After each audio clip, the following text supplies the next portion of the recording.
रोज़ की तरह आज हम लोग फिर से 50 क्वेश्चन करेंगे और आज हमारे टॉपिक रहेंगे एल्यूमिनियम, पीवीसी, ग्लास फाइबर और एडमिक्सचर्स।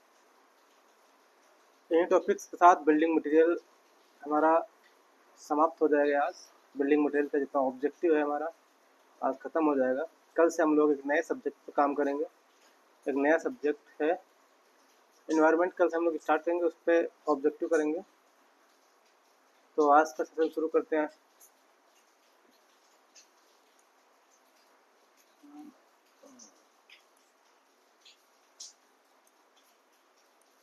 चलिए, तो आज का पहला क्वेश्चन हमारा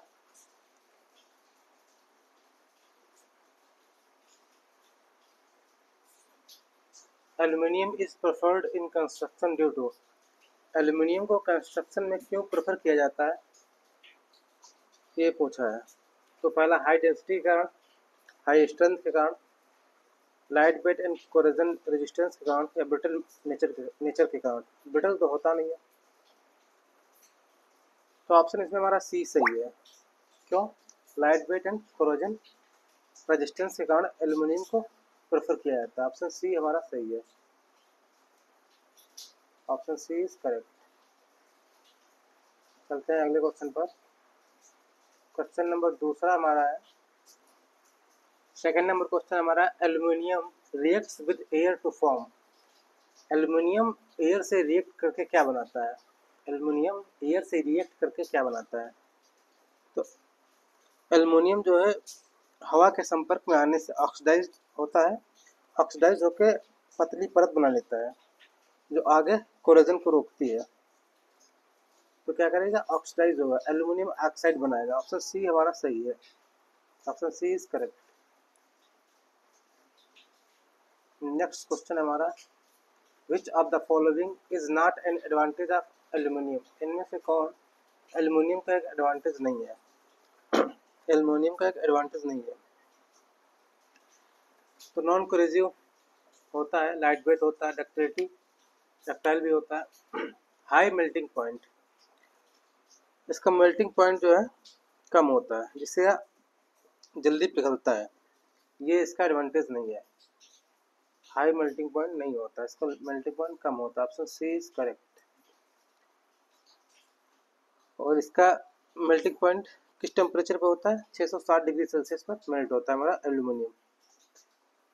अगला सवाल है हमारा, in anodizing process of aluminum the coating formed is। Anodizing process में, एल्यूमिनियम की एनोडाइजिंग प्रोसेस में किसका कोटिंग फॉर्म होता है? तो एनोडाइजिंग प्रोसेस में सरफेस पर ऑक्साइड लेयर बनती है जो हार्ड हो जाती है और कोरोसिव रेजिस्टेंट डेवलप करती है। तो इसका ऑक्सीजन जिंक ऑक्साइड का लेयर, एल्यूमिनियम ऑक्साइड का लेयर बनता है। क्या बनता है? एल्यूमिनियम ऑक्साइड का लेयर बनता है। ऑप्शन बी हमारा सही है। Option B is correct. Aluminium oxide का लेयर बनता है। अगला सवाल है हमारा, IS code for wrought aluminium alloys. Wrought aluminium alloy का आईएस कोड कौन सा है? तो रॉट एल्यूमिनियम अलॉय का आईएस कोड हमारा है IS 733 1983। तो IS 733 हमारा आईएस कोड है। IS 733 1983 रॉट एल्यूमिनियम अलॉय के लिए आईएस कोड है। अगला सवाल हमारा है, aluminium has less electrical conductivity compared to copper. Copper के कंपैरिजन में एल्यूमिनियम का जो इलेक्ट्रिकल कंडक्टिविटी है वो कैसी होती है? कम होती है, ज़्यादा होती है, सेम होती है? तो एल्यूमिनियम की कंडक्टिविटी कॉपर से थोड़ी कम होती है, यानी स्लाइटली लोअर। तो aluminium has slightly lower electrical conductivity compare to copper. Option C is correct. Option C हमारा सही है, यानी एल्यूमिनियम की इलेक्ट्रिकल कंडक्टिविटी कॉपर से कम होती है, हल्की सी। अगला सवाल है हमारा, aluminium aluminium's modulus of elasticity is approximately, aluminium की मॉडुलस ऑफ इलास्टिसिटी कितनी होती है? तो एल्यूमिनियम का मॉडुलस ऑफ इलास्टिसिटी 70 जीपीए होता है, यानी 70 जीपीए होता है। ऑप्शन बी हमारा करेक्ट है। और स्टील का 200 जीपीए होता है। अगला सवाल है हमारा, aluminium is extracted from, aluminium किससे प्राप्त किया जाता है? तो एल्युमिनियम किससे प्राप्त किया जाता है? एल्युमिनियम को बॉक्साइट एलॉय से निकालते हैं। एल्युमिनियम क्या है? बॉक्साइट का एलॉय है। एल्युमिनियम बॉक्साइट से प्राप्त होता है और बेयर प्रोसेस से प्राप्त होता है। तो बॉक्साइट से एल्युमिनियम हम बेयर प्रोसेस से निकालते हैं। कौन सी प्रोसेस? Bear process. चलते हैं अगले सवाल पर। अगला सवाल हमारा, aluminium is widely used in construction due to, aluminium का कंस्ट्रक्शन में वाइडली यूज किया जाता है, इसका कारण क्या है? लाइट वेट होता है, एल्युमिनियम लाइट वेट होता है, रस्ट फ्री होता है, फॉर्मेबल होता है,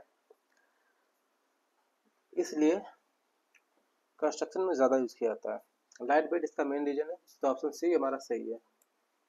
ऑप्शन सी इज करेक्ट। अगला सवाल हमारा, which is the correct melting point of aluminium, तो एल्युमिनियम का करेक्ट मेल्टिंग पॉइंट क्या है? तो पिछले सवाल में अभी हमने देखा था, तो बताया था एल्युमिनियम का मेल्टिंग पॉइंट लगभग 660 डिग्री सेल्सियस होता है। ऑप्शन सी हमारा सही है।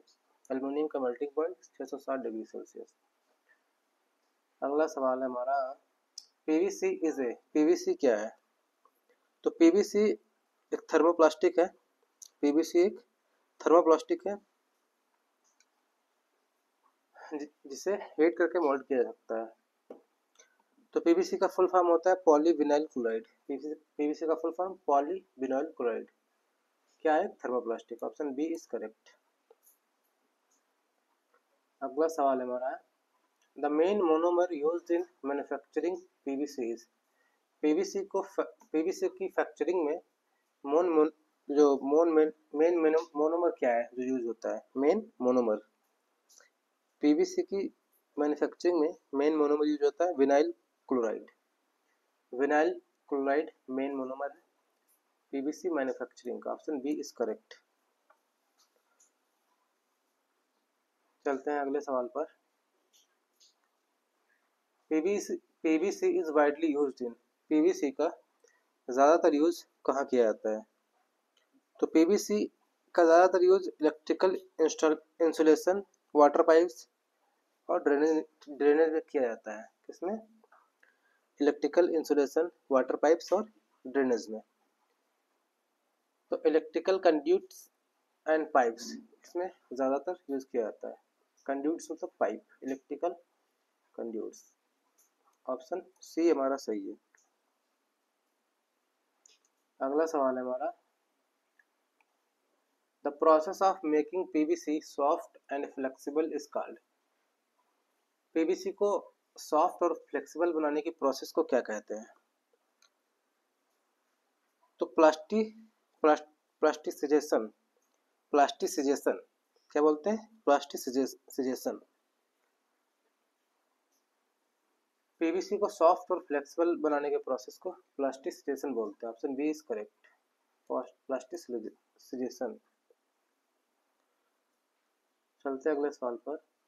PVC is resistant to, PVC is resistant to, तो पीवीसी केमिकली इनर्ट होता है, इसलिए एसिड और अल्कलीज के लिए उपयुक्त है।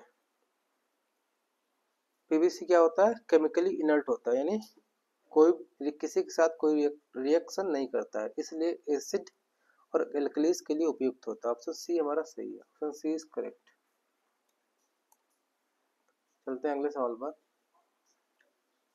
Which of the following is not property of PVC, इनमें से कौन सी प्रॉपर्टी पीवीसी से मैच नहीं करती है? पीवीसी की नहीं है। तो पीवीसी लाइट वेट होता है, वाटर रेजिस्टेंट होता है, ड्यूरेबल होता है, बायोडिग्रेडेबल ये नहीं होता है। पीवीसी बायोडिग्रेडेबल नहीं है, ये एनवायरनमेंट में काफ़ी समय तक बना रहता है।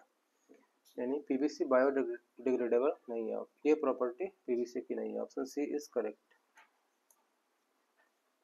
अगला सवाल है हमारा, IS code for unplasticised PVC pipes. Unplasticised PVC pipes के लिए आईएस कोड क्या होता है?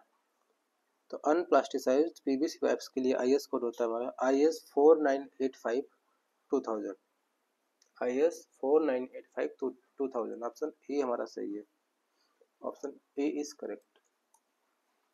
चलते हैं अगले सवाल पर। सवाल है हमारा, PVC is produced by which polymerisation process. किस पॉलीमराइजेशन प्रोसेस से पीवीसी प्राप्त किया जाता है? तो उस प्रोसेस को बोलते हैं एडिशन। एडिशन। पीवीसी का निर्माण विनाइल क्लोराइड मोनोमर के एडिशन पॉलीमराइजेशन से होता है। तो पीवीसी जिस प्रोसेस से मिलता है, जिस पॉलीमराइजेशन प्रोसेस से मिलता है, उसको एडिशन बोलते हैं। Option B is correct. PVC is generally not suitable for. PVC किसके लिए सुटेबल नहीं होता है? तो पीवीसी का सॉफ्टनिंग टेम्परेचर कम होता है। हाई टेम्परेचर डक्ट्स में खराब हो सकता है।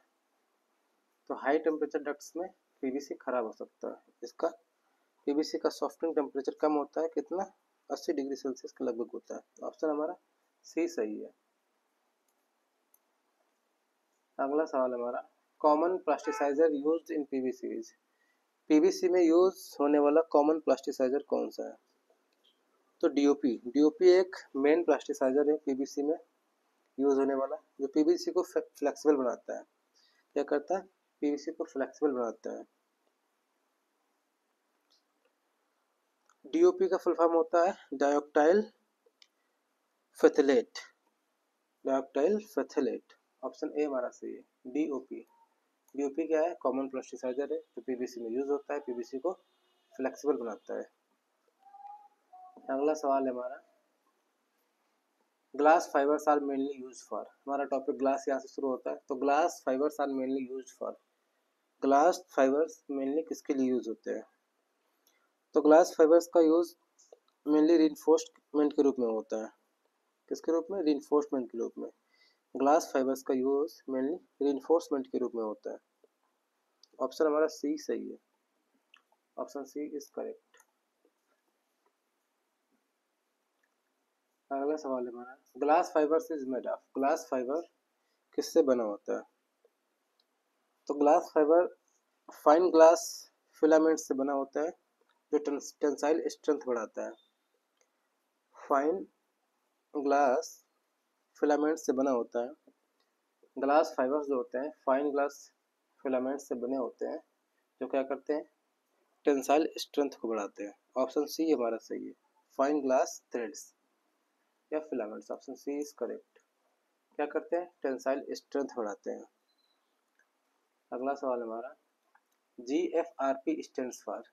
GFRP का फुल फॉर्म क्या होता है? तो GFRP एक कंपोजिट है जिसमें ग्लास फाइबर्स पॉलीमर रेजिन के साथ एम्बेडेड होते हैं।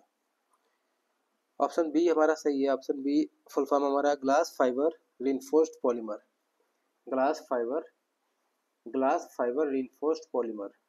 तो GFRP एक कंपोजिट मटेरियल है, कंपोजिट है जिसमें ग्लास फाइबर्स पॉलीमर रेजिन के साथ एम्बेडेड होते हैं। ऑप्शन हमारा बी सही है, GFRP यानी glass fiber reinforced polymer. Option B is correct. अगला सवाल हमारा, glass fiber is used in. Glass fiber का यूज किसमें किया जाता है? तो ग्लास फाइबर का use composite panels and insulation में किया जाता है। कंपोजिट पैनल्स और इंसुलेशन में ग्लास फाइबर्स का यूज किया जाता है। Option D is correct. Glass fiber heat resistant, insulating और लाइट वेट होता है। Option D is correct. अगला सवाल है हमारा, which of the following is not a property of glass fibre. इनमें से कौन एक ग्लास फाइबर की प्रॉपर्टी नहीं है? इनमें से कौन एक ग्लास फाइबर की प्रॉपर्टी नहीं है? Electrical conductor. Glass fibres electrical conductor नहीं होते हैं। क्यों? क्योंकि ग्लास फाइबर इलेक्ट्रिकली इंसुलेटिंग होता है, कंडक्टर नहीं होता है। ग्लास फाइबर इलेक्ट्रिकली इंसुलेटिंग होता है। तो ऑप्शन बी हमारा सही है इसमें। Glass fibre high tensile strength होते हैं, लाइट वेट होते हैं, नॉन कोरोसिव होते हैं, लेकिन इलेक्ट्रिकल कंडक्टर नहीं होते, इलेक्ट्रिकल इंसुलेटर होते हैं। अगला सवाल है हमारा, the modulus of elasticity of glass fiber is. Glass fiber की मॉडुलस ऑफ इलास्टिसिटी क्या होती है? ग्लास फाइबर की मॉडुलस ऑफ इलास्टिसिटी 70 GPa होती है, यानी 70 GPa होती है। ऑप्शन सी हमारा सही है। ग्लास फाइबर की मॉडुलस ऑफ इलास्टिसिटी 70 GPa होती है। अगला सवाल है हमारा, glass fiber reinforced composite are used in. Glass fiber reinforced composite कहाँ यूज होते हैं, किसमें यूज होते हैं? तो glass fiber reinforced composite pressure vessels में यूज होते हैं। कहाँ? प्रेशर वेसल्स में यूज होते हैं। GPRF लाइट वेट और कोरोजन रेजिस्टेंट होते हैं, जिसके कारण प्रेशर वेसल्स में इनका यूज किया जाता है। Option B is correct. Pressure vessels में हम GFRP का यूज करते हैं। अगले सवाल पे चलते हैं। Glass fiber has high resistance to. Glass fiber किसके प्रति हाई रेजिस्टेंस रखते हैं? तो ग्लास फाइबर एसिड्स के प्रति हाई रेजिस्टेंस रहते हैं। ग्लास फाइबर एसिटिक मीडिया में स्टेबल रहते हैं। तो ऑप्शन ए सही है। Option A is right. Glass fiber acidic media में स्टेबल रहते हैं। अगला सवाल हमारा, glass fiber melts at approximately, यानी ग्लास फाइबर्स का मेल्टिंग पॉइंट क्या होता है? तो ग्लास फाइबर्स का मेल्टिंग पॉइंट 1000 से 1200 डिग्री सेल्सियस के बीच होता है। 1000 से 1200 डिग्री सेल्सियस के बीच मेल्टिंग पॉइंट होता है ग्लास फाइबर्स का। Option B is correct. अगले सवाल पर चलते हैं। अगला सवाल हमारा, which form of glass is used in fiber making. Fiber बनाने के लिए ग्लास का कौन सा फॉर्म यूज किया जाता है? फॉर मेकिंग फाइबर ग्लास का कौन सा फॉर्म यूज किया जाता है? तो सिलिका ग्लास का यूज करते हैं हम लोग। किसका? सिलिका ग्लास का यूज करते हैं फाइबर्स को बनाने में। हाई प्योरिटी सिलिका ग्लास से स्ट्रॉन्ग फाइबर्स बनाए जाते हैं। हाई प्योरिटी सिलिका ग्लास से स्ट्रॉन्ग फाइबर्स बनाए जाते हैं। Option D is correct. अगला सवाल है हमारा, admixtures are added to concrete to. Admixtures are added to concrete to. Concrete में एडमिक्सचर्स को ऐड किया जाता है, क्यों? यहाँ से हमारा एडमिक्सचर का टॉपिक स्टार्ट हो रहा है। तो to modify properties like setting, workability. Concrete की जो प्रॉपर्टीज होती हैं उनको मॉडिफाई करने के लिए हम एडमिक्सचर का यूज किया जाता है। प्रॉपर्टी जैसे सेटिंग, वर्केबिलिटी, इन सब में इनको मॉडिफाई करने के लिए हम एडमिक्सचर का यूज करते हैं। ऑप्शन हमारा सी सही है। अगले सवाल पर चलते हैं। The most common accelerating admixtures is. Most common accelerating admixture कौन सा है? मोस्ट कॉमन एक्सेलरेटिंग एडमिक्सचर तो हमारा कैल्शियम क्लोराइड सबसे कॉमन है एडमिक्सचर है। क्या करता है कैल्शियम क्लोराइड? सेटिंग और अर्ली स्ट्रेंथ गेन को बढ़ाता है। कैल्शियम क्लोराइड सेटिंग और अर्ली स्ट्रेंथ गेन को बढ़ाता है। ऑप्शन ए हमारा सही है। क्लोराइड क्या है? Most common accelerating admixture. अगला सवाल है हमारा, retarder admixtures are used to. Retarder admixtures क्यों यूज किए जाते हैं? तो रिटार्डर एडमिक्सचर्स को डिले करने के लिए, किसी भी चीज़ को रिटार्ड करने का मतलब ये होता है डिले करना। तो उनको किसी भी चीज़ को डिले करने के लिए हम रिटार्डर एडमिक्सचर्स का यूज़ करते हैं। रिटार्डर्स जैसे जिप्सम सेटिंग को धीमा करता है, जिप्सम एक हमारा रिटार्डर है। हॉट वेदर कंक्रीटिंग में यूजफुल होता है। हॉट वेदर कंक्रीटिंग में यूजफुल होता है। ऑप्शन हमारा सी सही है, डिले सेटिंग टाइम। चलते हैं अगले सवाल पर। Workability of concrete is improve bye. Concrete की वर्केबिलिटी इम्प्रूव की जाती है। तो कैसे की जाती है? सुपर प्लास्टिसाइजर मिलाकर। सुपर प्लास्टिसाइजर्स श्रम को बढ़ाकर बेहतर वर्केबिलिटी देते हैं। कंक्रीट में हम सुपर प्लास्टिसाइजर को मिला देते हैं जिससे वर्केबिलिटी इम्प्रूव हो जाती है और पानी भी नहीं मिलाना पड़ता है। अगला सवाल है हमारा पोजोलानिक एडमिक्सचर इज, पोजोलानिक एडमिक्सचर क्या है? तो पोजोलानिक एडमिक्सचर फ्लाई ऐश क्या है हमारा? एक पोजोलानिक एडमिक्सचर है। फ्लाई ऐश सीमेंट के साथ रिएक्शन करके लॉन्ग टर्म स्ट्रेंथ को बढ़ाता है। फ्लाई ऐश क्या करता है? फ्लाई ऐश सीमेंट के साथ रिएक्शन करके लॉन्ग टर्म स्ट्रेंथ को बढ़ाता है। तो पोजोलानिक एडमिक्सचर हमारा क्या है? Fly ash. अगला सवाल हमारा air entraining agents are added to, air entraining agents को क्यों ऐड किया जाता है? तो एयर इन ट्रेनिंग एजेंट्स जो हैं फ्रॉस्ट रेजिस्टेंस को इम्प्रूव करते हैं। Air in trade concrete Frost thaw cycles में ज़्यादा टिकाऊ होता है। तो एयर इन ट्रेनिंग एजेंट क्या करते हैं? इम्प्रूव करते हैं फ्रॉस्ट रेजिस्टेंस को। Option D is correct. चलते हैं अगले सवाल पर। Silica fume is use to, silica fume को क्यों यूज किया जाता है? तो सिलिका फ्लूम स्ट्रेंथ और ड्यूरेबिलिटी को इंक्रीज करने के लिए हम सिलिका फ्लूम का यूज करते हैं। सिलिका फ्लूम माइक्रोस्ट्रक्चर्स को डेंस बनाता है। सिलिका फ्लूम माइक्रोस्ट्रक्चर्स को डेंस बनाता है जिससे उनकी स्ट्रेंथ और ड्यूरेबिलिटी बढ़ती है। Option C is correct. Silica fume क्या करता है? स्ट्रेंथ और ड्यूरेबिलिटी को बढ़ाता है। अगला सवाल है हमारा लिग्नोसल्फोनेट्स आर यूज्ड एज, लिग्नोसल्फोनेट्स को किस रूप में यूज किया जाता है? तो लिग्नोसल्फोनेट्स हमारे प्लास्टिसाइजर के रूप में यूज किया जाता है। लिग्नोसल्फोनेट्स वाटर रिड्यूसर्स हैं और प्लास्टिसाइजर्स के रूप में काम करते हैं, यानी पानी को कम करते हैं, प्लास्टिसाइजर के रूप में काम करते हैं। ऑप्शन हमारा सी सही है। Option C is correct. Lignosulphonate क्या है? प्लास्टिसाइजर है। अगला सवाल हमारा है which is an example of mineral admixture, इनमें से कौन है जो मिनरल एडमिक्सचर्स का एग्जाम्पल है? मिनरल एडमिक्सचर का एग्जाम्पल हमारा silica fume, silica fume mineral admixture का एग्जाम्पल है। Silica fume mineral admixture finely divided minerals होते हैं जैसे सिलिका फ्लूम फ्लाई ऐश, ये दोनों क्या है? मिनरल एडमिक्सचर है। Option C is correct. अगला सवाल हमारा IS code for admixtures, admixtures के लिए आईएस कोड क्या होता है? तो एडमिक्सचर्स के लिए आईएस कोड हमारा होता है आईएस 9103, आईएस 9103 एडमिक्सचर के लिए होता है आईएस कोड 9103। अगला सवाल हमारा which admixture improve sulphate resistance of concrete, कौन सा एडमिक्सचर सल्फेट रेजिस्टेंस बढ़ाता है कंक्रीट की? तो फ्लाई ऐश क्या करता है?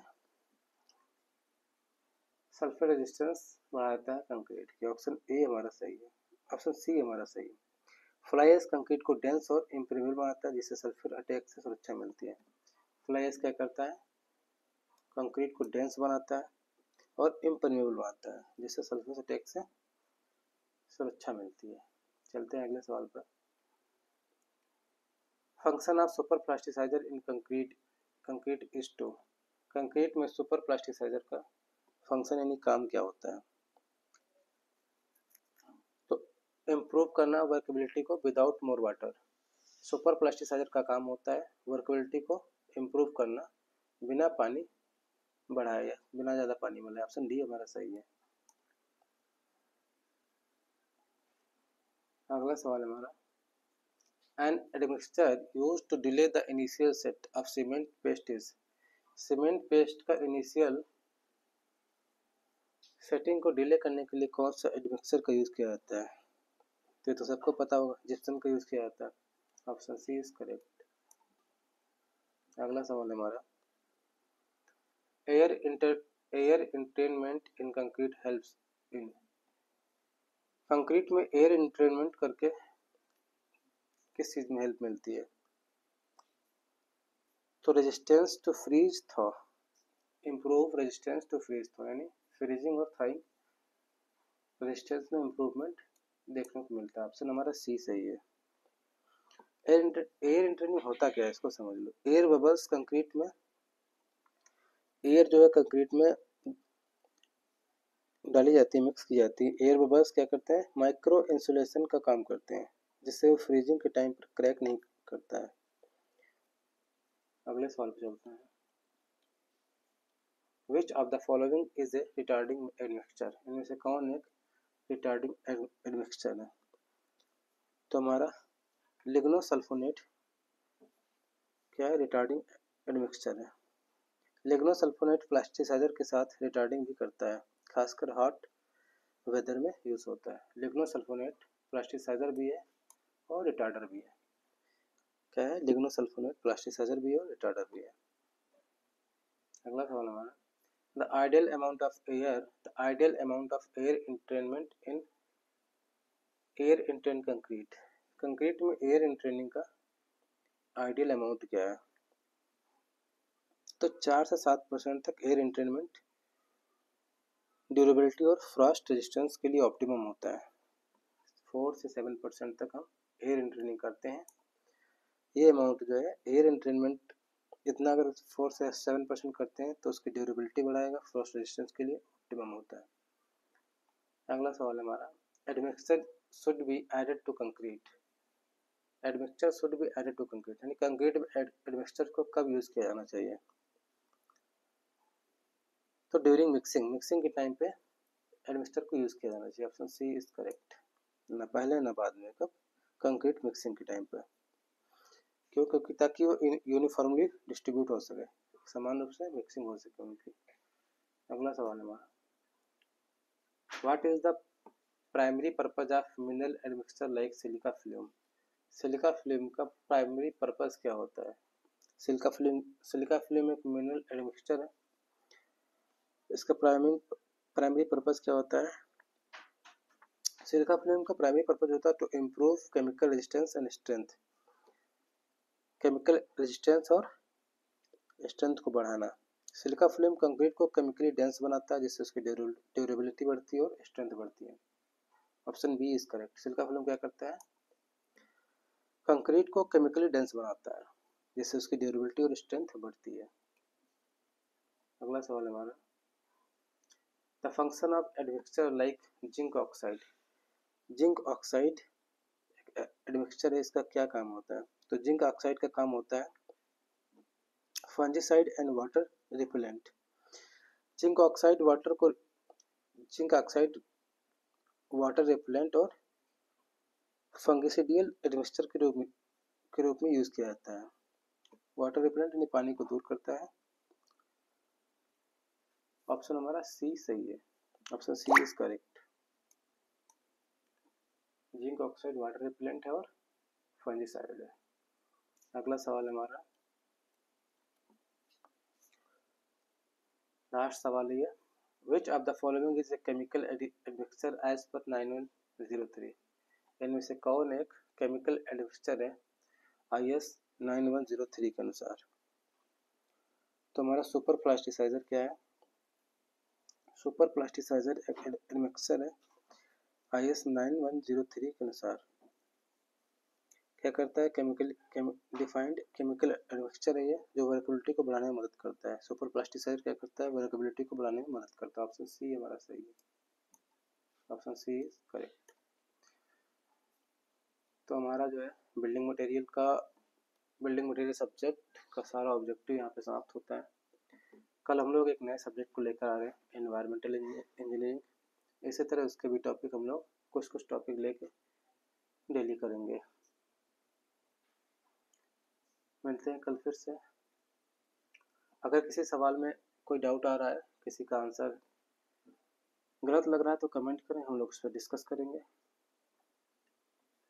अगर वीडियो अच्छा लग रहा है तो लाइक करें, कमेंट करें, शेयर करें।